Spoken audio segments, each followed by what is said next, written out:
February 17th, 2012, just before midnight, I finally come up with the name Segtendo. And since it was already taken, I put my birthday at the end of it and created my YouTube channel. My first real online presence. Yeah, it accounts for games like Wizard 101 and Pop Tropica, but that's an avatar. You aren't really putting yourself out there. And while technically there are only 2 videos on the entire internet that have my face, this channel is the first time I ever put any real version of myself out there. Over the years, the purpose of this channel has changed. No real theme has ever stuck, but it does make for a good time capsule, and with the help of a few other channels ran by me and 4 of my friends, it does a good job of showing me over the years grow up and change, even though 99.9% of it is just by my voice or the type of content it is. I'm going to go over my history on the internet. Before that, I'm going to announce one of the other 10 years things I'm going to do, and that is a Let's Play of Pikmin. Unfortunately, about 6 or 7 years ago, I deleted a bunch of my really old videos, I think about 30. In hindsight, I wish I just enlisted them, because I do wish I could go back and rewatch them just for fun and see how far I've come. The first series I decided to do back then was a Let's Play of Pikmin. I recorded 12 episodes of the game, and due to me moving and then losing my memory card, the series went on hiatus, and eventually got deleted by me. I think it'll be fun for me to do another attempt at that series, and since I'm good at games now and videos can be longer than 15 minutes, I can do the whole series in like 10 episodes, which is very manageable. I don't have a schedule, but I plan to upload the first episode after this video goes up, so look out for that. Now it's time for a history of me, aka Segtendo905, KidSeg, writer, or Adrian. That's the first time my real name has ever been said on this channel, so here it goes. Like a lot of kids who were born in the late 90s onward, I spent a lot of time on the internet. Got my first computer when I was 5, and of course it didn't take long before I discovered YouTube. I think the first time I really watched YouTube regularly when I was 7 or 8. And it's obviously a very different site now than it was before. I remember watching a lot of videos about Sonic and Mario fighting, and some other random videos. And of course the big YouTubers at the time like Fred or Smosh. The first YouTuber I remember really enjoying and would watch regularly was Super Mario Logan, now just SML. A lot of his original videos were no longer around, but they used to feature characters from the Mario universe. My favorite series was The Stupid and Dumb Adventures of Mario and Luigi. I would watch his videos over and over again, and that is what made my original desire to make YouTube videos. My first idea was to make a video series about all my toys competing in a reality show similar to Survivor or Cool Drama Island. The name I came up with was Wacky Cartoon Challenges, even though a lot of them weren't even cartoons. A cousin of mine also had a YouTube channel, so I went to ask her for advice on how to even record and upload a video, because back then you couldn't just do it all on your phone. And my computer didn't even have an SD card slot, so I couldn't even use a digital camera. But due to me being at most 9 years old, my parents were understandably against me doing it, so my aspirations of internet fame got put on hold. Over the years, YouTube evolved and got its first real meta. Up until now, YouTube was a place for videos of any kind. Anyone could make them, and the you part really made you feel like you could make any video, and with some luck, you could go viral. But now it seems like gaming content was the way to go. To this day, my favorite content creator is Chuggaaconroy. Something about his enthusiasm and the absurd amount of effort that goes into all his videos is inspiring, and even now lifts me up. I remember the first time I found his channel was when I needed help for Paper Mario to Thousand Year Door, because I couldn't figure out a puzzle. Then eventually I went back and rewatched the entire series, and then I stuck around. The other channel I liked watching was Screwattack, which is now known as Death Battle.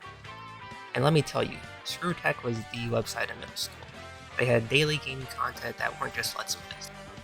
Of course they had Death Battle, but they also had top 10s, gaming news, live streams, and podcasts that I would tune into every week. It's insane how far ahead we were. I actually had dreams that one day I could work there. I even sent emails asking if I could be a researcher for Death Battle, but I don't think they were looking for 10-year-olds. At this point, I definitely wanted to go for the Let's Play approach. A few years later, my mom was okay with me making YouTube videos, and my original setup was a small CRT, a digital camera, and my GameCube as a stand. I turned off the lights, pointed the camera at the TV, and I hoped for the best. I spent actually a few days trying to decide what my breakout Let's Play would be. My options were limited to what I had, and eventually I decided on Pikmin. I felt like I knew enough about the game to be as informative as Chuggaaconroy was, and that I could do the game justice. I didn't want to just make a video where I played through the game in silence, and I didn't want a perfect run through of the game. Just me playing the game, talking about some fun facts about the game, maybe some secrets I learned, and maybe throw in a few jokes. I instantly fell in love with making these kind of videos. I was only with my mom on the weekends, and I didn't have my own room, so I had to set up in the dining room and wait for everyone to go to bed or leave the apartment. So for a while, I only did maybe 1 or 2 videos a week, and my editing was limited to what I could do on my camera because I did not know what editing software was. I would more or less just go through and cut parts of the video with downtime. I actually spent hours doing this because of the tiny screen I was working with, and I wanted them to be perfect. I also had to make sure the videos were short enough because of the time limit YouTube used to have. And since one day paper was about 13 minutes, plus the end day sequence and intro, I had to be super thorough on what I left in or not. I learned to double check the length before uploading the hard way. When I had a video 9 seconds too long and already deleted the original, so I had to replay the game and re-record that episode. Eventually we moved into a house, and I upgraded from a digital camera to a video camera with a flip screen, which made it easier to get a good picture on my TV. Unfortunately, I didn't have my Penguin save file, and rather than continue the series, I put it on indefinite hiatus. And with the new camera, I had a bit more freedom what I could record, so I tried out some non-gaming videos. The oldest videos on my channel are me solving a Rubik's Cube. The second one of those was my first video that ever got 100 views. I remember going to school and telling all my friends, and I felt super cool. I also made a video of me playing Bob-Omb, a few top 10 videos, some about my cats, and one about my 12th birthday with my friends. I also tried a Plants vs. Zombies series inspired by Nintendo Capri Sun, recorded with my 3DS, and a very short Minecraft series on my mom's laptop, which only ran at 10 FPS. But of course, Minecraft will be back. I decided to try and have a poll for what my next Let's Play would be, and with 3 votes, Super Mario 64 won. I did a video on every character's moveset, and a playthrough of every character's classic mode, and explained how to unlock all the hidden characters. The finale for this series happened to be around the holidays, so me and my cousin Chow and I recorded it together, making it the first and technically only collab on my channel. Around this time, we decided we wanted to do a collab channel together, and we called it STCA Gaming, which was a weird way to abbreviate Zectendo and Chow and I. In case it wasn't clear, I was very much inspired by the Runaway guys, Chuggaaconroy, Nintendo Capri Sun, and Proton John. And the next few times me and Chow got together, we would record a decent amount of videos, and I would quote-unquote edit them and upload them. These range from a Sonic the Fighters tournament with our siblings, some Mario Kart 64, and Super Mario Bros. Wii, and then a Luigi's Mansion speedrun, which wasn't a speedrun.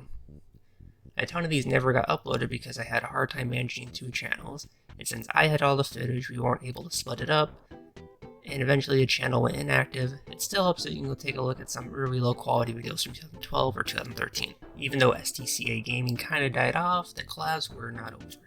I guess I understood the importance of networking at a young age. Some of my friends and I record videos of us playing PC games together, the most common one being Minecraft. I finally learned how to screen record so the quality from here on out would be significantly better. Me and my friends played just about every big craze Minecraft had for about a year. It started with survival games, then moved on to bigger multiplayer servers like Shoppo, Hive, and Mineplex. My friend Joe, or MultiGamerDude13, captures the era better on his channel because he recorded most of our gaming sessions. I think it's fun to go back and watch a video here and there to reminisce of a similar time. Once Minecraft videos died down a bit, I tried to see what else I could make now that I had a screen recorder. I tried commentary type videos about games, one about Sonic, Boom, Fire, and Ice for example, then a ton of other ideas that never really saw the light of day. I had some ideas about what games would be like if they were made with a different feature or something extra added on. The main one I remember is what if Luigi was in Super Mario Sunshine. I tried to come up with what he would be like compared to Mario, how to unlock him, and what fans would think of this. I also had one about Dr. Eggman actually being a good guy in the Sonic series, but I don't remember where I was going with that. Around this time, I also decided to kill off Zectendo 905 and transform into KidSeg. I wanted to defer from gaming content and branch off into something else, and the thing that I enjoyed the most was music and talking to my friends.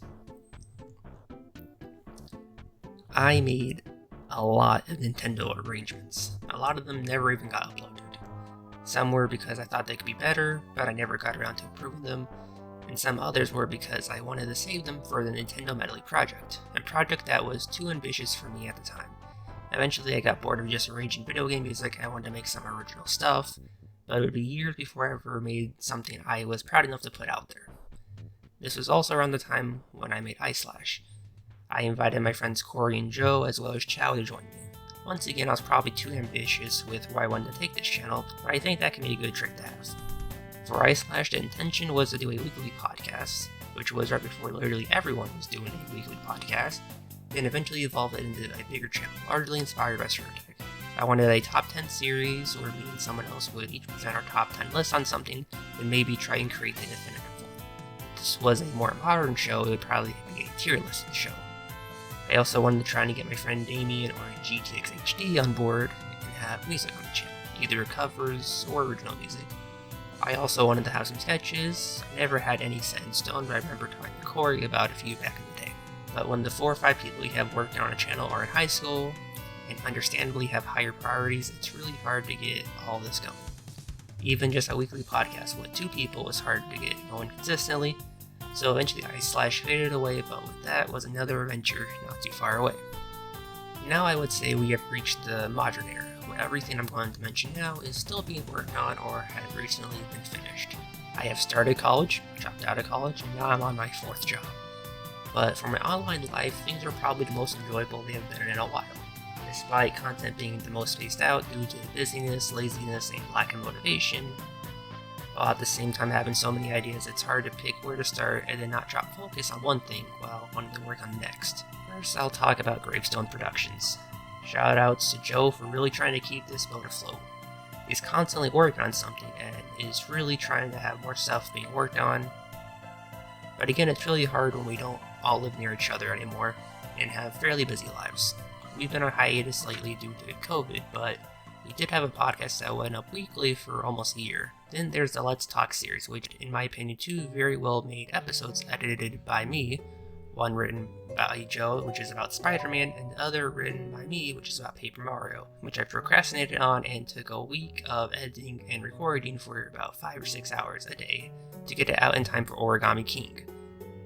But it is the most effort I've ever put into editing. The main thing we were working on for a long time is called Who's Dead. This is a zombie apocalypse style show inspired by The Walking Dead, written by Joe, then me and a few others contributing in various ways, but a ton of work has gone into it, and I think it's a fairly good considering the budget and time frame we have to record. We recorded 2 entire seasons in a week, on my personal phone, and probably less than $200. Joe has written at least 2 more seasons, and they have been revised several times over the last year or 2, and I think each revision is better than the last, and overall a big improvement over the first 2 seasons. Hopefully we can actually get to working on them again soon, because I think they'll turn out great, especially since we have all learned a good bit about real production since then. There's another project Joe has been working on. I don't know if it's public yet, but it is something I know a lot of people will probably enjoy if they give it a chance. And of course we have more ideas, but I think it's better if we focus on getting the ball rolling a bit with what we had before we spread ourselves too thin. Now for the KidSeg channel. I have continued to occasionally put out some Nintendo arrangements. I have also picked up speedrunning Super Mario 64. I post some of my PBs, usually the ones I think are good milestones to track progress. I stream live speedruns, live at twitch.tv/sectendo105, and I actually stream fairly consistently.